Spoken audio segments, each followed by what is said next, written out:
I just want to talk about this at the very top of the video. Yeah, that is two people kissing. It's Michonne and Tyrese.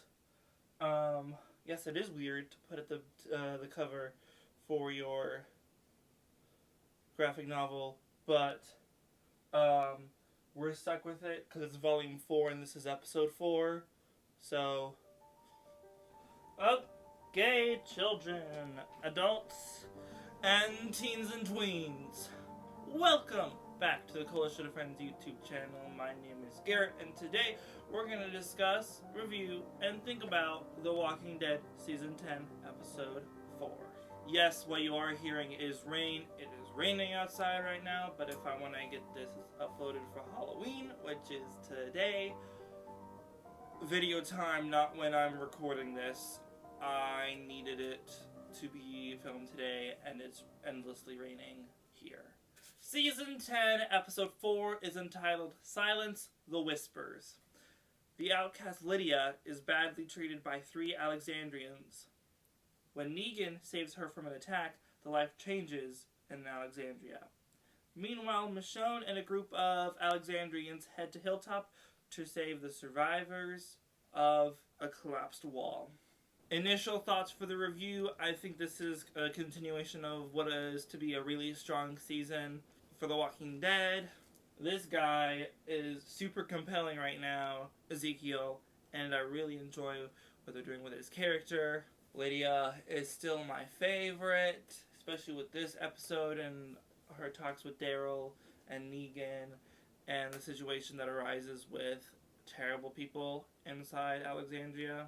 One of the arcs for this episode, or the main storylines, is Ezekiel, who we last saw him in episode 1 when Carol came back and he didn't know how to talk to her, which is something he says he doesn't know how to talk to Carol anymore. And when the wall collapses in Hilltop because of a tree, which we think could be because of the Whisperers, or it just could have been a natural cause, or there's another group that both Michonne and Alpha are going to take down, and then they'll come to some sort of peace or whatever. Though there is a Whisperer war in the comics, which I don't know about. I don't know. I only read 1 through 8. That's all I have. Send me some, please. He's afraid to be in a position of power because he lost the kingdom. He lost his wife. Yeah, wife at this point. It's been 5 years, over 5 years since he proposed to her. So yeah, wife. He lost his son. He feels helpless to the point that when Michonne is on her way with others to aid the Hilltop people, she sees Ezekiel riding off into the woods, finds him on a ledge, and gets him from walking off.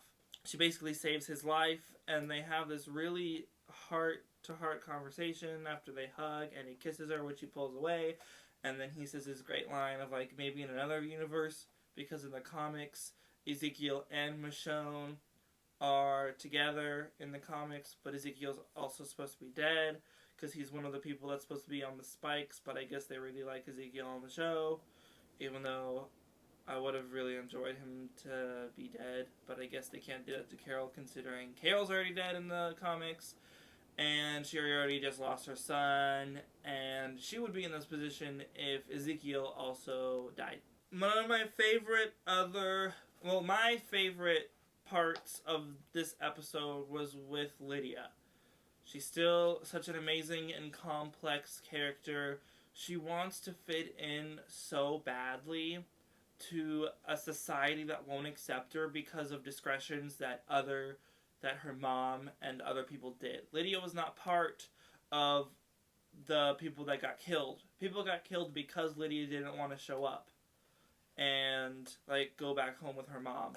So her mom took it out on 10 people, and Sadiq is fucked up because of that. With Lydia's story this episode, we have her walking past Aaron's training class, where Margot and 2 other people from the Highwaymen are, and basically make fun of her for being for her used to being a whisperer, and so on, and they put like a hood on and they make fun of her. She talks with Negan, which is, I really like Negan. this season. I like that he's he's becoming a good guy slowly. Of course, you can't fully redeem himself. Like, he can't be fully redeemed from what he did, but he can work towards it. He can try to become a good person and do good things. There'll just always be the caveat of whether or not he's going to be accepted as a good person. Him and Lydia still have their really great chemistry. Lydia later tells Daryl that he gets me. Now she has like two father figures, Negan and Daryl. And it's really exciting to just see this, not a love triangle, but these like connections being made that Lydia is well making. Back to Michonne and Ezekiel, the talk that I mentioned before, we get Michonne's side of thinking about suicide. We get her talking about losing Rick, her partner in crime, which is kind of like a little, wordplay, because his name was Rick Grimes. I don't know. I don't know if that was supposed to be a joke, or intended to be one. Nonetheless, I think it's assonance in there, the internal rhyme. Michonne talks about the overwhelming sense that she have to be the leader to help these people to make sure they're okay. She has to be their protector of sorts. And that's the stuff that got her close to, like, where Ezekiel was on the ledge. Though she said not on the ledge, but, like, the mental position that she was in. Then we get Daryl and Lydia are walking back to the house. I guess Lydia lives there as well, though we never saw that before. Silence the Whispers has been written on the door. Now, at first, this is all we see. Later, at the end of the episode, we see that it's been written all over Alexandria. My thoughts were that it were the highwaymen of that from before. Now that, because, spoiler, Margot is killed by Negan, who saved Lydia in the attack later, which is so brutal to watch happen to Lydia. Like, are they going to kill Lydia off? They better not kill Lydia. Lydia is one person that I can believe she was like Carl, part of the new generation that can be there to make the new world as an adult. Maybe Judith is part of that now, possibly RJ. And with the Negan pulling Margot away and her head hits the wall and she's dead, everyone wants to... Well, there are some people that want to kill Negan. Aaron is one of those people. Sadiq wants to protect him. This is really the first time that they've really been, like, face to face. Daryl points it out that if they were in a room toe to toe, just them, he could take him out, and that he could do that right now, basically. But he doesn't. He trusts Lydia to where when she says that Negan saved her, he saved her, that Negan was not the one that instigated this attack. It was the three people from the Highwaymen. I think they're the Highwaymen. If they're not, let me know down in the comments below. There's this whole side plot of the new people that came last season and the two that are in a couple, and them having this argument. I don't care for it. I really do like them as characters. They were all fighting outside of Hilltop when the walkers were coming, and then they got overpowered, basically, though the non-Aussie wanted to stay. I don't know their names. I only know Luke's names, and Connie, because I like them. Because Connie and Daryl are going to end up together. So when they come back into Hilltop, the walkers break through the wall, and they're fighting them, and then Michonne's crew happens. And it's not the coolest kill, it's the coolest kills. And this, we get this really brief sequence where Michonne and Judith are fighting these walkers, and they end up getting into the same, like, fight choreography, the actors were. And it was so cool. Michonne is just looking at her with, like, the proudest smile on her face. And it was just so touching, even though they're just killing what used to be real people.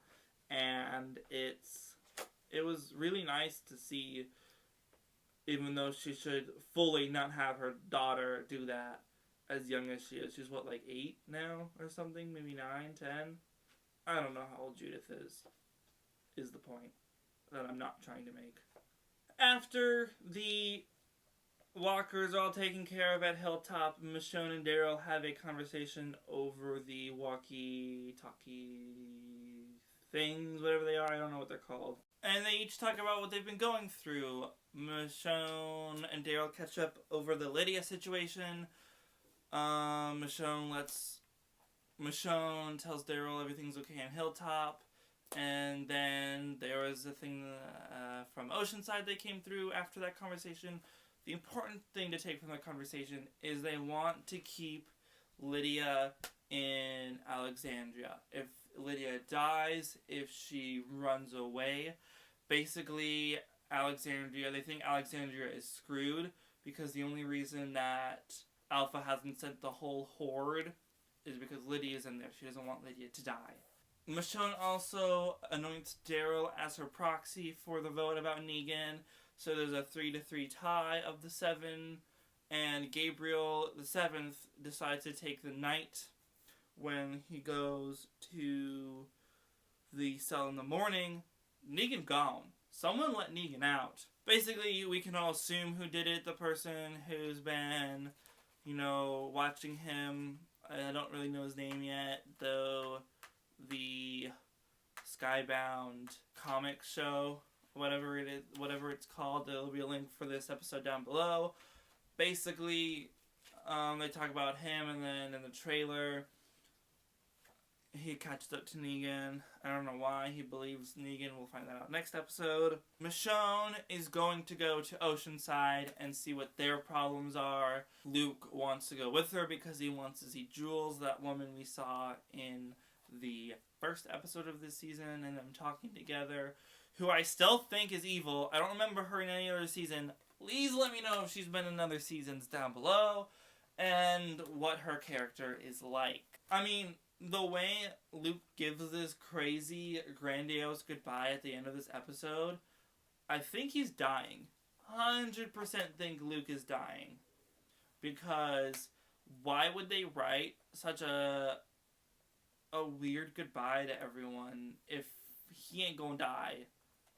Or maybe they want us to think that. I don't know. Eugene gives this great line.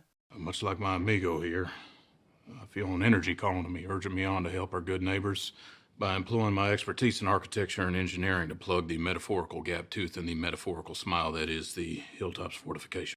Afterwards, Michonne is like, you want to fix the wall? And he's like, yes. And we see the smile from Judith.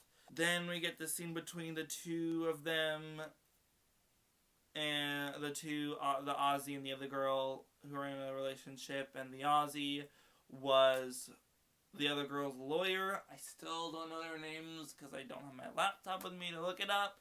So that's what you're getting. Let me know in the comments down below what their names are. Lydia says that she's the one who let Negan out, and Daryl is like, no, I was watching, nobody left the house, so you didn't do it. And she's like, what does it matter? So she wants to stay in the prison cell. She wants to be there because it's safer than anywhere else.